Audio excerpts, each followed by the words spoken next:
tips that the viewers can use in their own campaigns and hopefully help them understand a bit more about the opportunity. So I'm joined today by Emily, Declan and Ryan. It'd be lovely if you could start by introducing yourselves. Sure. So I'm Emily. I'm the Global Head of Partnerships for Seedrs in the UK and Europe, and our parent company Republic out in the US.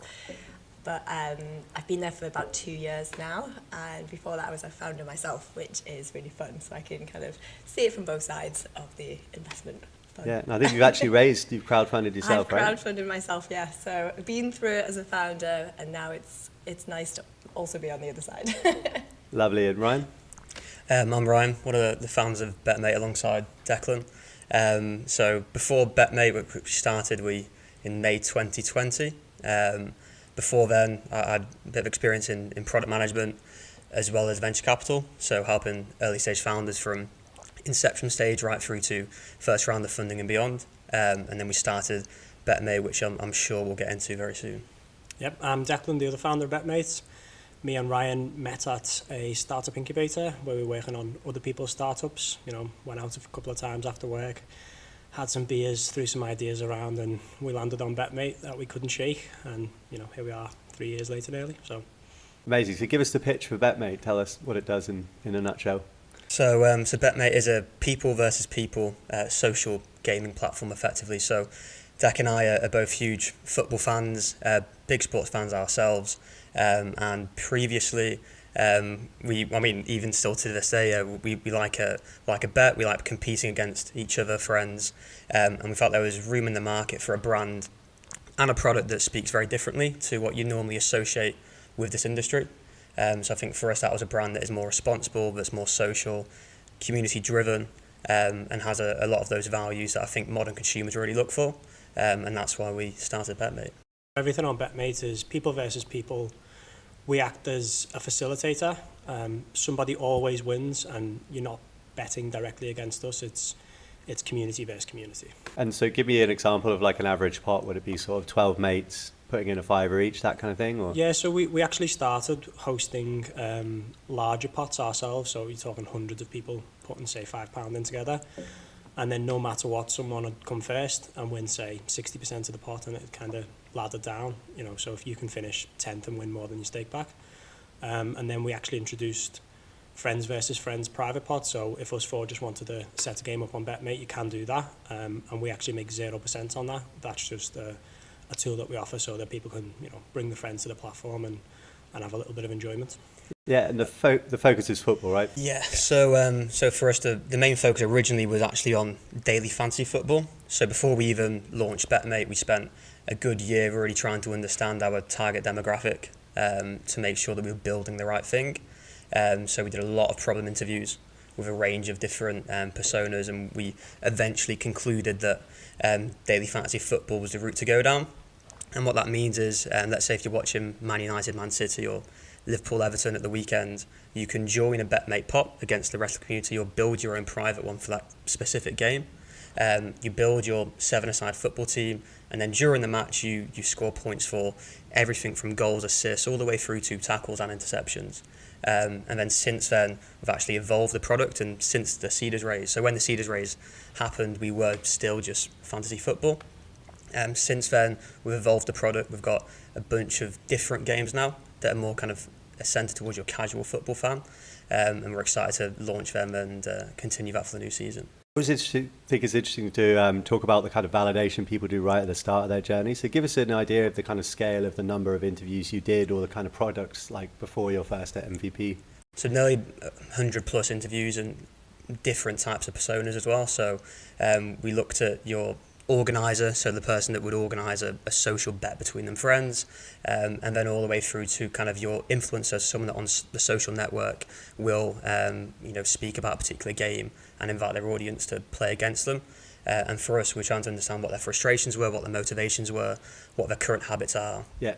And a lot of them with fantasy football would play over the course of a season with friends for money, but then get very bored after a couple of weeks.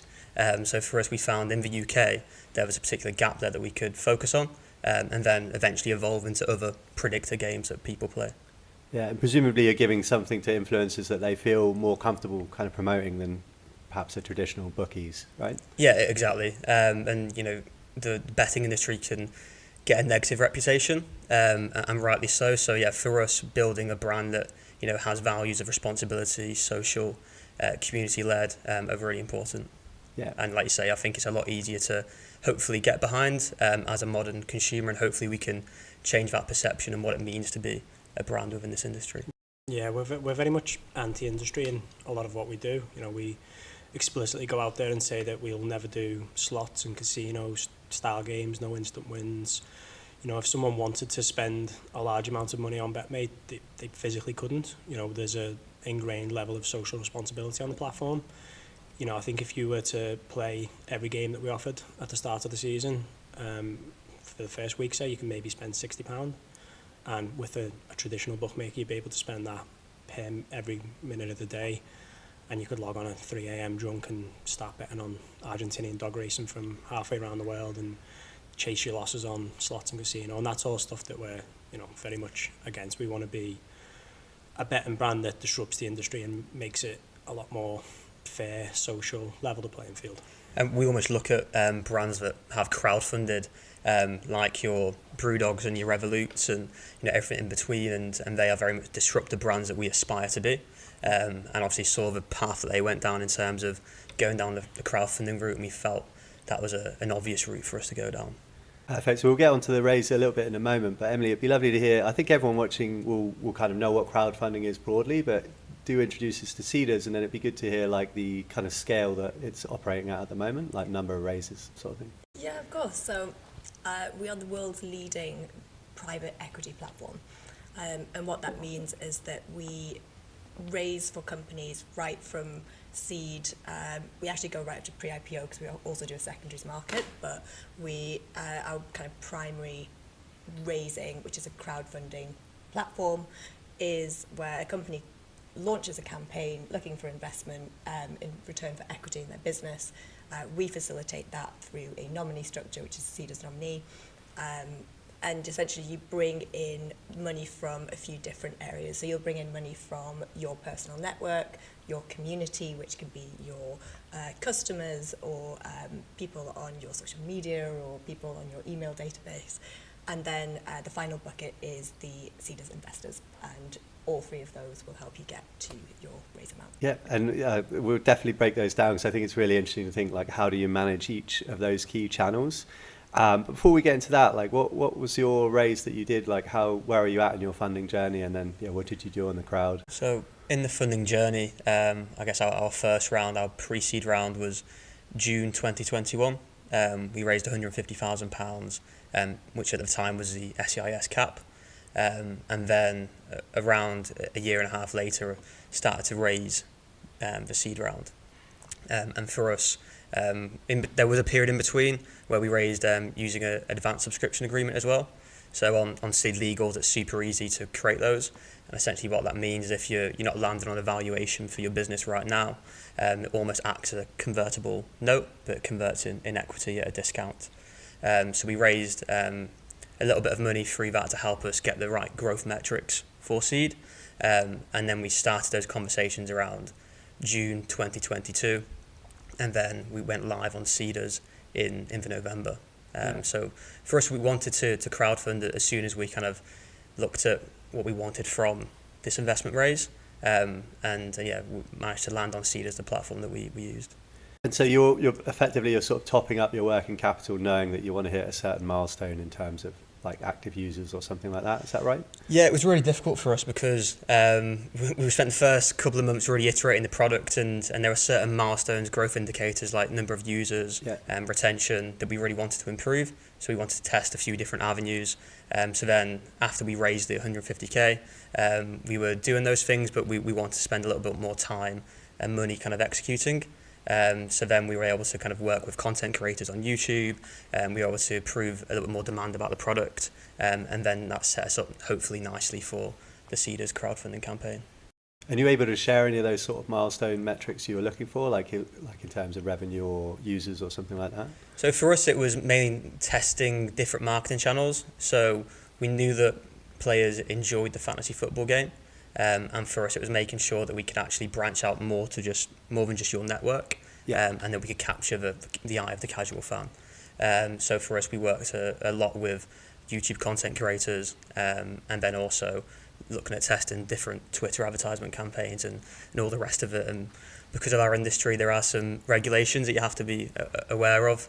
So to actually get through the barrier of being able to advertise on these networks can be a little bit of a struggle sometimes. So it took a little bit of a while to get on board with that as well. Yeah, so you've got not just the tech that you've got to build, you've got the regulation, and then you've got the barrier on the channels too. So it's quite a lot to work through. Yeah, we couldn't actually raise our first round of investment until we had the gambling license.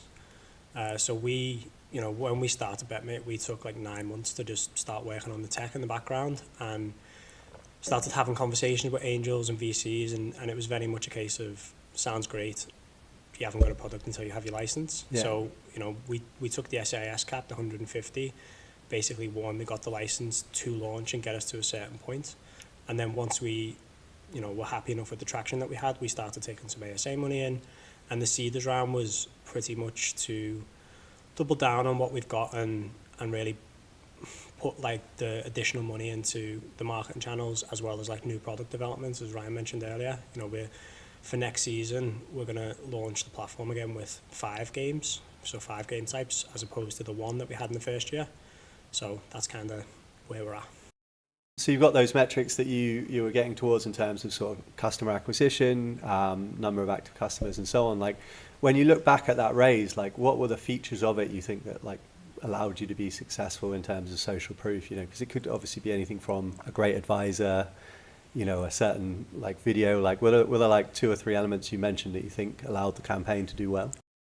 I think for us it was, first of all, planning making sure you've got a good amount of your investment already kind of committed in the round. So for us, that was starting conversations with angel investors, as early as kind of June, and we didn't go live until November. So starting those conversations super early, getting those commitments over the line. Also, we've got the backing of Hatch Ventures as well. So kind of making sure that they were on board and kind of getting them over the line as well. That's a bit more validation. And then for us, then it was the network of our own customer base, and then hopefully outside of that as well. So if we're measuring our net promoter score, are they mainly promoters of the app? Are they happy to share it with their friends? We've got a referral scheme in the app that has done really well. And for us, they're all positive signs that a crowdfunding campaign was the route for us to go down. Yeah. And Emily, can you maybe build on that and say, like, more broadly, what are those signs that the crowd will look at as sort of validation and get excited about? Sure, and I think this kind of comes down to the stage of business that you're at and the type of business that you are. So people will look for different things within different companies. If you're quite early stage, they're going to look at like the previous experience of the team, for example. Yeah. Have you come from that industry and have you done something really successful in that industry previously? Or have you ran a startup previously and that's been successful? If your later stage is things like, have they got backing from venture capital? Have they, what are their, revenue to date? What's their traction like? What's all, the kind of metrics behind it?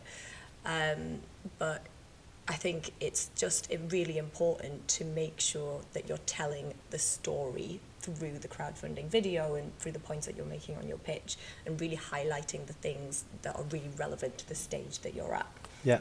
And give us a rough, like, where are the stages in terms, is it sort of 0 to 250 and then 250 to 750? Like, where do you see that breakdown in terms of average raise size? Typically the best ones on our platform are around Series A. A lot of people actually think that it's more kind of friends and family, very early stage like seed, but our investors are quite sophisticated on the Seedrs platform, so actually they look for things with a little bit more traction. So kind of Series A or seed kind of works really well. I would say they look for lots of different things. First, we had a few milestones that I think worked quite well for us. One was that our customer acquisition cost was, I think we quoted 20 times cheaper than the industry average. I think at the time we'd just been announced as one of the Tech Nation Rising Stars regional winners. And then there was a few other bits of information like the number of bets that are processed on the platform, the amount staked on the platform, and for us also the month-on-month growth. So we were able to show kind of that 20% plus month-on-month growth for a continuation of about 8-9 months. The timing as well. We specifically chose to do our crowdfund during the World Cup in November and December, which Blessing in disguise. yeah, we've got mixed opinions about that. Maybe we'd do it in a quieter month next time, but we chose to do that because the hype around football was already huge, and even your casual investor who might not traditionally look at like a fancy football betting startup but would be aware that the World Cup's on, and we knew we were going to do well in terms of growth during those months. So while the campaign was live, we would post like weekly updates saying, you know, this is the usage from last week, which is the best week so far, and then the next week would be the best week so far, just because the World Cup was massive. So I think that that definitely helped us with the crowdfund. It probably didn't help our stress levels while we were, you know, doing the day-to-day during the World Cup, and then having to, you know, manage all the Seedrs stuff on the side. It's a full-time job. It's almost whether it was a blessing or a curse. And even before we got here today, means that we're chatting and wondering whether it would have been better to see the crowdfunding campaign after the World Cup. So there's still a lot of hype around football. But, you know, would be able to put in 100% to either one, because you felt yourself really trying to juggle and split. And yeah, trust me, crowdfunding is a full-time job. Yeah, I mean, there's two of us as well, and we still felt the intensity of it. What's great though is that you should definitely see crowdfunding as not just a way to raise money, but a marketing tool. So that was a huge part of it during the World Cup for us. So, you know, not only putting our brand out there on a platform like Seedrs, which has a huge number of eyeballs, you know, we've seen a big spike in users that month. Probably down to our marketing, but probably also, you know, some Seedrs stuff attributable there.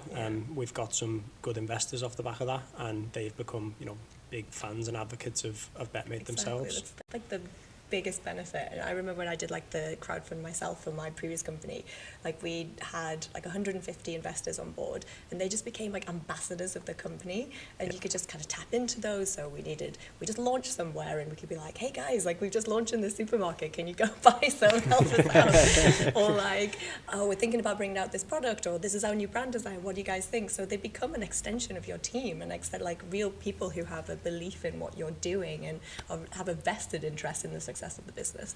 So it's such a powerful, I think, way of raising money. Yeah, we've definitely seen a couple of like evangelists off the back of it. So, you know, there was a guy who put a couple of £1,000 in for the marketing agency who, you know, offered to do some stuff for us at cost, or, you know, for less than cost, because he really liked what we were doing and wanted to kind of build a relationship there as well as investing in us. Great. And that's probably something we wouldn't have had without the Seedrs crowdfund.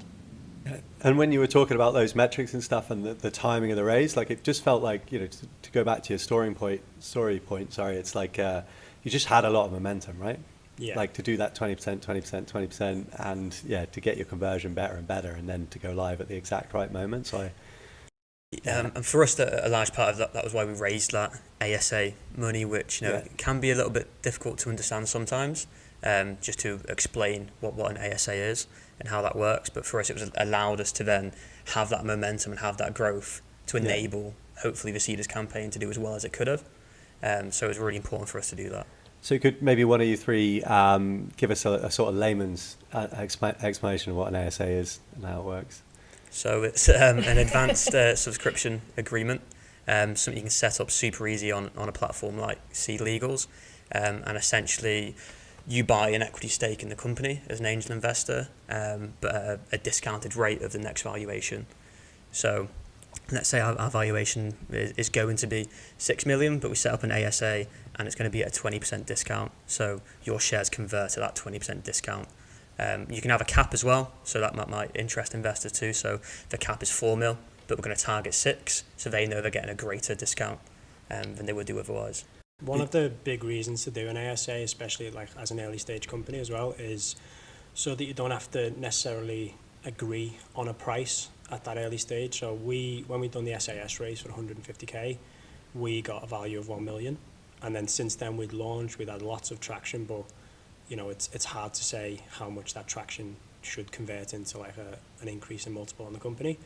So rather than haggling with different people, and some people might be happy with X and some people might go, oh, you're not worth X, or some people might be happy with higher, it's just the facility to be able to take money in and say that when we do raise at a value, you're going to be rewarded for investing at us at a time where our value was uncertain. So if we went on to raise at 6 mil, some people might have got their shares converted at, say, 4 million, for Yeah. example. And I think it'd be useful to pick up that point about valuations. I think it's something that founders struggle with a lot. So I don't know, maybe if Emily could kick off with that one and kind of say any advice around getting that right, maybe market comparisons, so on. Yeah, you need to take like a number of factors into consideration. I think one of the most important things, if you don't have it, is to get a really good financial model in place. So if you haven't got one, please go do that. I think just understanding what's your run rate. Like ideally, we look for around 12 months run rate to raise a campaign on Seedrs. I would say look at, what are you wanting to use the money for? So is it marketing? Is it to hire more people? Is it to buy assets for the business? I think just understanding your overall picture, understanding what you need and what do you need to get you to the point for your next level of growth. And that'll all come from having a really good financial model in place.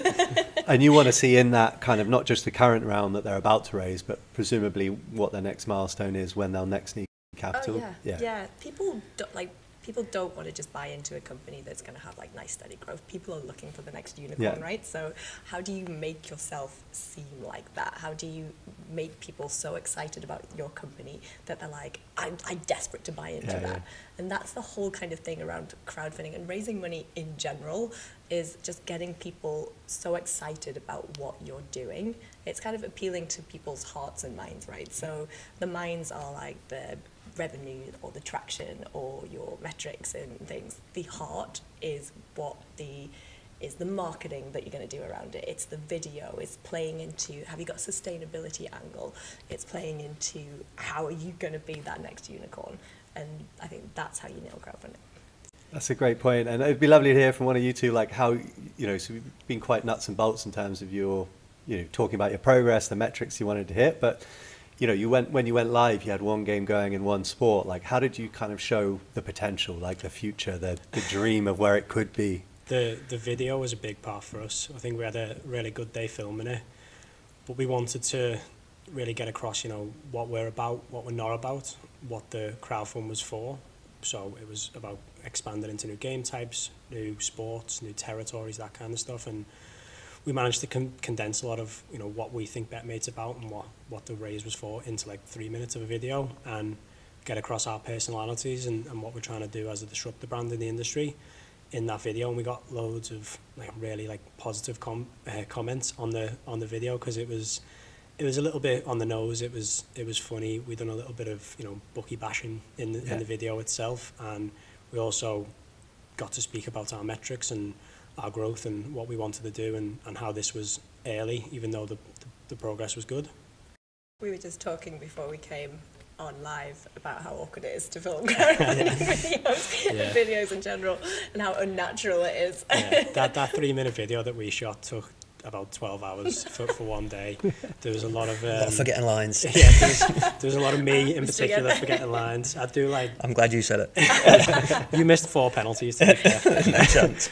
We were talking to the camera. I'd do 4 lines perfect, and then I'd just go, I forgot the next line. The company we used to shoot the video sent us all the outtakes, and it was probably funnier than the video. And the video was, quite funny in itself. Yeah. But I think use that for marketing, I think you guys did, right? We stuck some outtakes on LinkedIn. People want to see the personality behind the brand, and I love we're actually going to right now. We're redesigning our website and front and facing a snippets from that Seedrs video. Because I think for us it does get out, like Declan said, our personalities, and for us it can be an industry that is a bit faceless. So here are the founders, here we are, hopefully got a little bit of personality, a bit more relatable. I mean, that's kind of what I love in this space generally. It's like you might be going up against much bigger companies, but you can bring out the personality much more than they can, right? Yeah. Exactly. And all of the successful crowdfunds that I've seen in the past have had a really, really good video, a memorable video. And we wanted ours to be, up there with the best, because I've seen a lot that just kind of have a very basic.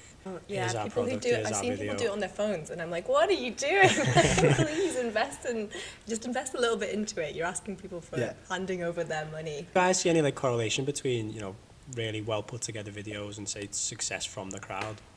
Yeah, I think it's like a full picture thing. I think people who invest the time properly into making the campaign successful, and that comes across the board from the video that they do to the pitch that they write to the marketing that they do around it to how they engage their audiences. I think if you invest the time, like you said before, it's like a full-time job. If you invest it, you get out what you put in. If you kind of go on thinking, oh, I'll just put something up and see what happens, then probably nothing will happen. And you said it also before around that gaining momentum piece is so crucial. So get it in, like we always say, like the first week of a campaign launching is like the pivotal time, because it's called crowdfunding for a reason, right? People follow the crowd. So if you can build that momentum, build that excitement, then people will just like attract to it. And the metrics that we have on our website, so if you're doing better, you'll kind of be pushed more towards the top, and it's a whole thing. Yeah. So really quickly before we go into timeline, like, can you give us a rough idea of how much you spent on the video? Because I think it'd be useful for people that are. I think it was about 7 grand? I was going to say a little bit higher, but yeah. Probably all in with everything else, like travel and going down. So we recorded it in London. The actual production of the video was probably 7, and then some bits on top. You came out of it with the video and then presumably some other assets from the filming, like social posts and so on? Yeah, we had social posts, we had bloopers video. So yeah, we had the whole lot, and yeah, the company that we work with, Perspective Pictures. And I think they're actually one of Seedrs' recommended videographers. Big plug. Name drop them just to give them a... Yeah, Perspective Pictures, so that they were awesome. And kind of understood the vision and what we were trying to get across really, really well. One of the guys even got involved as an actor for us, basically. Put like a referee's costume on and a whistle in the pub. It was pretty good. I feel like we're talking a lot about the video, so if you haven't watched it already, just Google Seedrs Betmate. We'll put it in the show notes. And let us know what you think. So let's go through the time then. So just break it down for us from kind of maybe a couple of months before the raise to going live, and then that month of intense activity. Yeah, so I would definitely say, like you said, start as early as possible. If you know you're looking to do a raise, start kind of gaining that interest, start kind of asking people within your network if they'd be interested in investing. If you're VC stage, start getting buy-in from your VCs. And then in terms of the process of Seedrs, we say it's about 2 to 3 months start to finish, 1 month of prep, and then you're live for 30 days on the platform, and then you come down to its final DD and closing before you get the money in your bank. So relatively a quick process compared to a lot of other funding avenues, but kind of like you said, getting that momentum early, getting that cornerstone investment in place is kind of key to unlocking the raise. Yeah. Sorry, and what about that month pre-live? Like, what's happening there? Is this kind of the private bit? So it'll be kind of working with our investment team to do things like due diligence, writing your pitch, getting the video done, and then doing the private. We have like a private stage, so you'll kind of get your investment from your network, kind of invested into Seedrs, so that when you go live, you're not at 0%, because nobody wants that. And what are people typically going live with? It can vary depending on the sector, the stage of the company, all that kind of stuff. So it's very much case by case, but we tend to say get 50% from like cornerstone investment, and then it'll be 25% will come from like your community, so like your audience and your customers, your and fans, then 25% from the investor network of Seedrs. And do you guys know roughly what that breakdown was for your raise? I think we went live on the platform with 85% around that of the target raise. We had a target of 600. I think we had like just over 5, maybe 520 committed. For us, the month before, I think we only actually started the process with Seedrs literally 4 weeks prior to going live, and I think it was crazy stressful because it was a lot of late nights. We had to rush it through because we wanted to be on the platform for the World Cup. So it would have been nicer to have a nice 3 month lead time, but our investment team loved you guys. Yeah, I think they were like they were saying it was the quickest time anyone's ever got, like going live on the platform. So hopefully we've still got that achievement. But yeah, it was so stressful. So I'd recommend to anyone, start a little bit sooner, give yourself a bit of a head start, and it will be worth it. So yeah, it was a lot of cramming, making sure everything was, because you still want to hit all the right thing. You still want to hit the community. You still want to have the launching soon, coming soon page. You still want to obviously do a lot of outreach, which we did do before, But in terms of actually planning kind of your internal comms with your own network and your social posts, your LinkedIn outreach, your LinkedIn posts, there's a lot to it. Daily updates, answering questions on the forum. It is a full-time job. Yeah, and you ideally want to have all of that planned out before. So on So the day, kind of it's like as easy as canned possible. answers because you know these questions are going to come up, that kind of thing. Yes, and if you go on the Seedrs forum for different raises, you kind of understand the route, the questions that people will go down. So just making sure you've got solid enough answers for each one of those. Yeah, you will be picked apart. Like, that's the only thing I would say. It's a very public forum, so someone asks about a competitor, you've got to answer about the competitor. Yeah. Someone asks about, their opinion on your business model and will it scale and all the rest of it, you answer that, and you're not just answering to them, you're answering to every other prospective investor that can come and see it. So, put well-worded answers together and be open and honest and transparent, and just keep up to date with the forum, because I think there was two days where we were out busy doing something else, and like we had a bank of like 5-6 unanswered questions, and people were like, "Can I get a response, please?" And it's just there's a lot to It was keep the on World top of. Cup, and we were also doing a lot with fan parks as well. So like I'd be in Cardiff or in London, and then we've got the Seedrs Crowdfunding going on at the same time, and then we're still trying to ship new tech, and we've got a lot of games on because obviously it's the World Cup. So yeah, it was chaotic. Just quickly on the raise amount, so I think you said your target was 600, is that right? Yeah. And then did you overfund? I think we ended up with 660. 657. 657, yeah. From the crowd itself, I want to say about 70k was from the crowd. Yeah. We had a big cornerstone before we went on the platform, and then like about 70k through Seedrs itself. And Emily, talk to me a bit about overfunding. So like how much do people typically get up to, and how common is overfunding? It's very common. It depends on how much equity you're willing to give away in the business on that round as to where people are willing to go. So it completely differs between raise to raise. I don't think there's like an average. But I think going into that kind of green bar where it shows that your overfunding is like a really positive thing, and that will kind of gain the interest and sort of that momentum that we were talking about. Set the FOMO.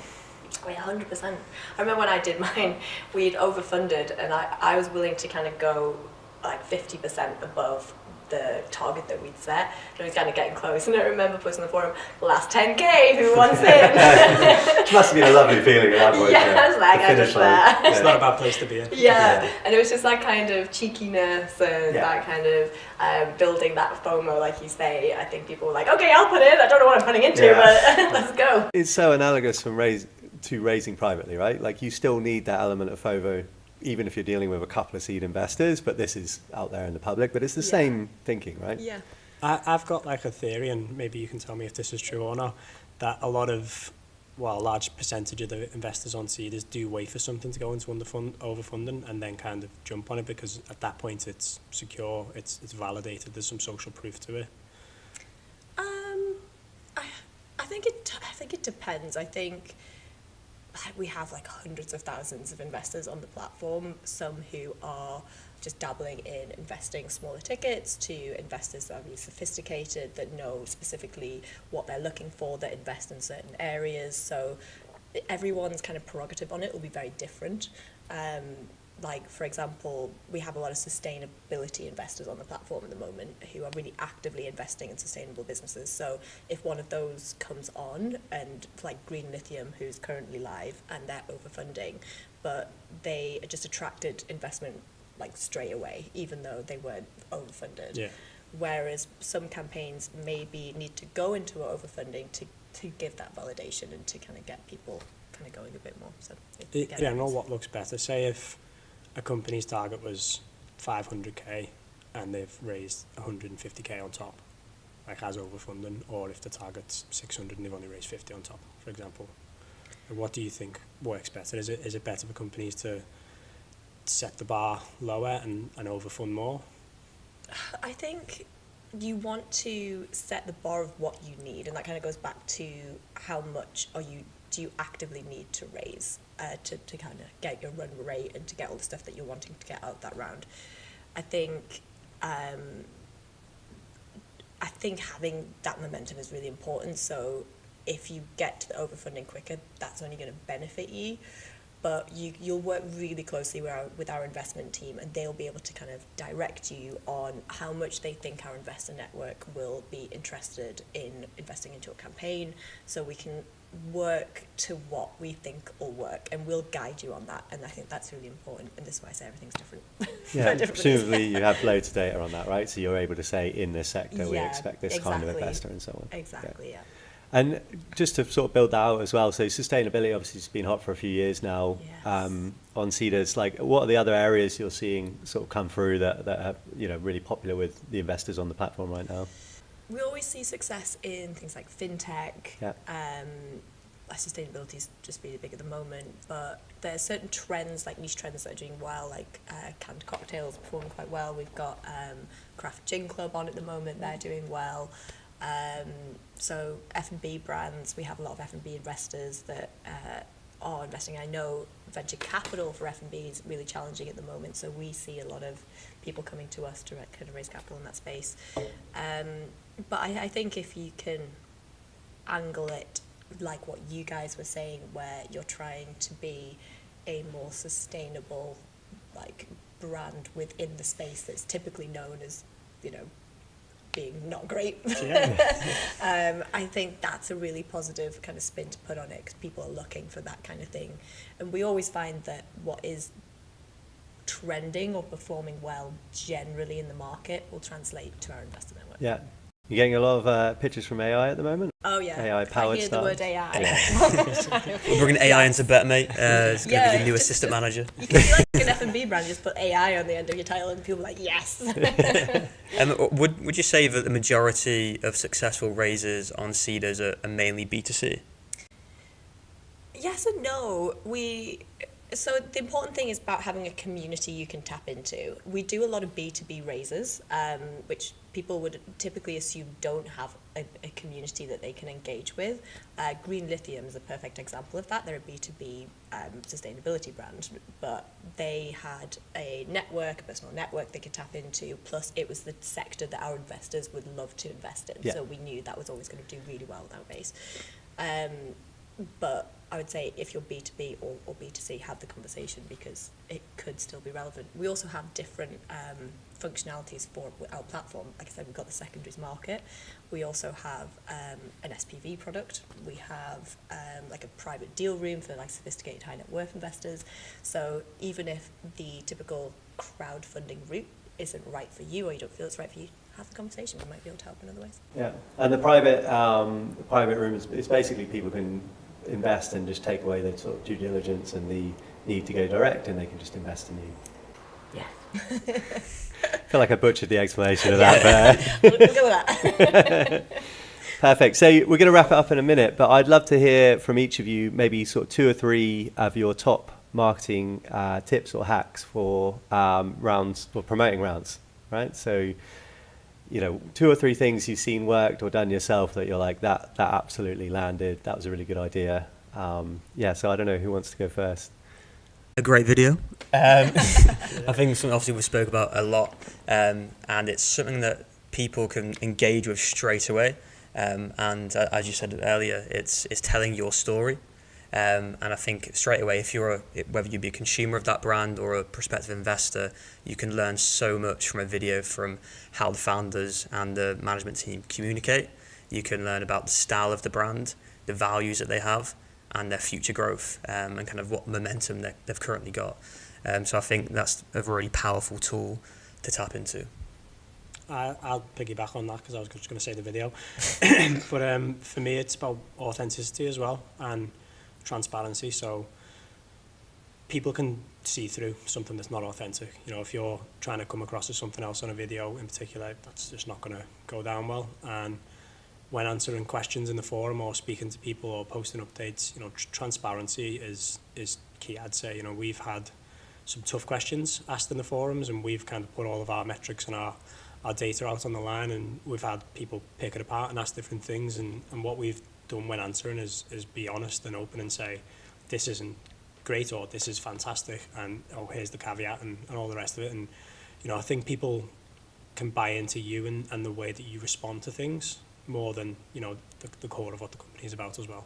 Yeah, and that is part of what I love about crowdfunding. And I think just the startup ecosystem generally right now is like you have an opportunity to cut through if you are more authentic, whether it's building TikTok followings, whether it's a crowd round, like that is something that's really sort of popular right now. So yeah, that's, Yeah, no, I was just going to say that with authenticity, it's almost like being vulnerable. Like you see so many people that are on TikTok that have gone huge, and many other different social networking platforms, even LinkedIn. But yeah, I feel like the more vulnerable, the more authentic you are, then the more chance people have of buying into you and what you're building. yeah. Can I just add one more, because I forgot it? If you've got a community, so for us we had a database of tens of thousands of users that we could market to and did market to. It was, if you opened our app during the crowdfund, it was there on the homepage. I think you have to really try and get the most out of your community as well, especially if you're, say, a fintech or something like that. You're going to have the right demographic of customer already that's going to want to invest in you. But not only are you getting the investment from that person, you're turning that person into like an evangelist, a outspoken person saying, I'm putting money into this because I believe in this, and then they're going to go and tell their friends, and their friends are going to go and tell their friends as well. Amazing. Yeah, I had one more. You're going to do 100 tips to wrap up the episode. It was just kind of research. So for us, like obviously we could look at the industry and different brands that had fundraised before, and kind of what their style was. But then more importantly, we looked at kind of what brands do we think Betmate is similar to that may be in different verticals, and have they crowdfunded, and what did that look like? So that was another tip I think for us that worked well. All those videos, all those decks, it's an incredible resource, right? If you're raising just to learn. Huge. Yeah. I would say think outside the box with how you're doing your campaign. I've seen some great ones, like Nice Drinks did a really good one where they went dressed up fully in pink, pre-Barbie, to Canary Wharf, and the whole campaign was around female investing, because it's like 14% of angel investors are women, so it's so small. And they kind of had these big billboard things that were like, invest like a boss, or invest like a female like boss, and stuff like this. And then they obviously promoted that all over their socials, and they had the whole team out there and being like, crowdfund, my crowdfunding in a minute, all this kind of stuff. It was just like a really cool engagement piece, bit of guerrilla marketing around it. And I've seen people do that kind of thing really, really well. And so I would say, think about how you can communicate your campaign, think about the people you're communicating to, what can you, go on the back of. You were doing it on the back of the World Cup, like tying into themes, tying into trends. Think of it as much of a marketing campaign as a way to raise money. Yeah. And from memory, you two did a lot of that sort of in the pubs promotion early days, right? With T-shirts and... Yeah. So we used to go around different places in Liverpool mainly, wasn't it? And kind of talk about Betmate and targeting kind of key games that we thought would hopefully resonate quite well, and would have like a nice, exciting Betmate pot for people to try. And then even for the fan parks during the World Cup, we set up these fan parks, and we partnered with a different company. And when you were part of this experience, you would play Betmate against everyone else that was in the fan park. And then off the back of that, you can award prizes. So yeah, we've done a lot of that. Awesome. All right, look, we're out of time, but thanks so much for joining us. For all of you, is there anywhere you'd recommend if people want to sort of follow you, try the product, whatever? Do you want to give us kind of your details as a plug? Yeah, you can find me and Ryan on LinkedIn. If you want to find out more about Betmate in general, our website is betmate.app, and you'll have to go and get it from the App Store. Message one of us for a sneaky sign-up code. We'll sort it out. Yeah, again, follow me on LinkedIn. The whole of our team's on there as well, and reach out via the Seedrs website. There's application form you can do on there, or reach out directly to one of the team. Seedrs.com. Seedrs without an E. Wicked. Thanks again for joining.